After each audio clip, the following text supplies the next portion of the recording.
And welcome to the first program in our new year here. We're doing something just a little bit different because Israel was revived as a nation in 1948 against all odds. And America's role in that has been vital, it's been crucial, and that role is most often set by the President of the United States. Now, very recently, news leaked that Barack Obama is thinking of actually placing sanctions on Israel. Now, if this materializes, I simply shudder to think of the consequences to America. We have the warnings out of Genesis 12:3. I'll bless those who bless you, Israel. I'll curse those who curse her. We have the warning of Isaiah 41:11 that those who contend with Israel shall perish. So, as a watcher of the political climate in America, I decided to assemble a message on how U.S. presidents have treated God's covenant land, and I started with Woodrow Wilson, as he was in office when the Balfour Declaration came about in 1917. That Balfour Declaration was the unofficial birth of Israel, which would later be formalized May 14th, 1948. Now, this message was given at David Reagan's annual conference in July in Dallas and at my October Understanding the Times Fall 2014 conference just outside of Minneapolis. And you can now order it on a single DVD. It's 1 hour in length. You can order that for just $15, or you can get it for actually a donation of any amount. You can do that online. You can call us. You can even write. Pastor Carl Gallups opens this presentation. He is P.P. Simmons online, well known. It's a very well-known YouTube site and channel. And that's the first voice that you're going to hear. But this presentation is much more effective on DVD than CD because of the visual images shown. So let's head on over. Carl Gallups introduces this presentation, and then I will come on and share my findings.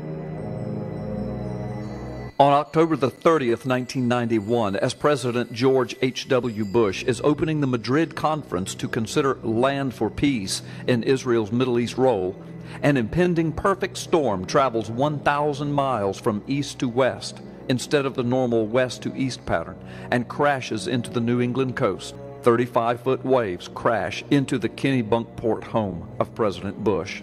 On August the 23rd of 1992, when the Madrid Conference, moved to Washington, D.C., resumes, Hurricane Andrew, the worst natural disaster ever to hit America up until that date, comes ashore, produces an estimated $30 billion in damage, leaving 180,000 people homeless in Florida. On January the 16th, 1994, President Bill Clinton meets with Syria's President Hafez el-Assad in Geneva. They talk about a peace agreement with Israel that includes Israel giving up the Golan Heights. Within 24 hours, a powerful 6.9 earthquake rocks Southern California.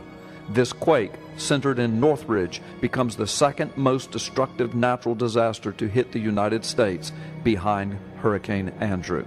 On September the 28th, 1998, as Secretary of State Madeleine Albright works on the final details of an agreement in which Israel would give up land for peace, President Clinton meets with Yasser Arafat and Benjamin Netanyahu at the White House to finalize this land deal. As the meeting happens, Hurricane George pounds the Gulf Coast, causing $1 billion in damage. At the exact time that Arafat departs the country, the storm begins to subside.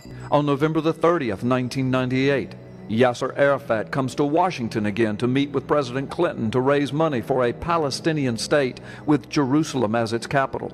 Clinton promises him $400 million.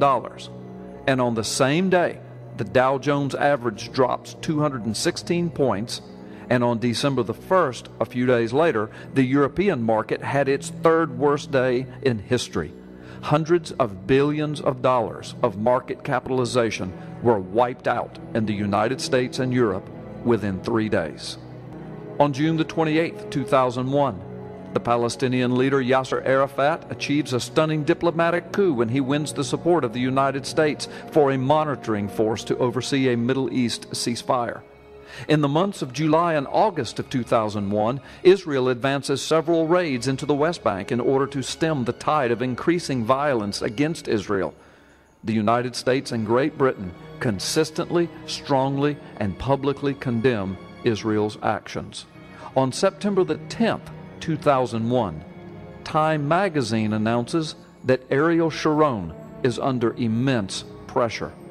The article notes that Palestinian Yasser Arafat at a United Nations conference just a few days earlier had condemned what he called Israel's colonial racist plot against the Palestinians.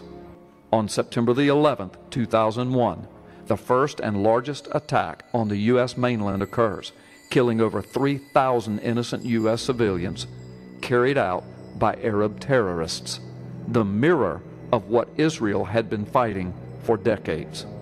In August of 2005, Israel carried out the evacuation of 9,500 residents from Gush Katif and 4 Samaria communities. Residents were forced from their homes by Israeli troops, some dragged away kicking and screaming and placed on buses that took them from the area. The withdrawal was backed by the U.S. government and specific declarations and negotiations of President George Bush. 1 week later, Hurricane Katrina made landfall, forcing the evacuation and displacement of hundreds of thousands of U.S. citizens. More than 1,800 people lost their lives in Katrina, and more than $81 billion in damages occurred. In November of 2007, the Annapolis Conference convened. In this conference, President Bush was pressuring Israel to accept the roadmap to peace. Under this plan, Israel was being pressured once again to give up land in exchange for peace. Our current economic crisis began in the same month, November 2007. On April the 19th, 2010, Israel was celebrating its Independence Day. On that same day, Fox News reported the Obama administration's shift towards Israel in the UN Security Council. April the 20th, the next day, the Deepwater Horizon rig blew, creating the worst environmental disaster the United States has ever seen. That story is still not over, and that disaster may wind up affecting major parts of the world. Are these 10 disastrous events simply coincidence, or are they the hand and judgment of God?